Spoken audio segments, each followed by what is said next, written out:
Anegdota vezana za ovu olovku, a opisuje njen kvalitet.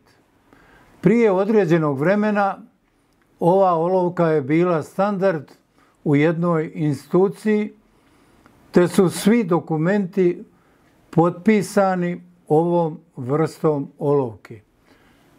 Kada su se desile poplave 2014. godine, arhivu te institucije je u potpunosti potopila voda, te su papiri bili potpuno navlaženi danima.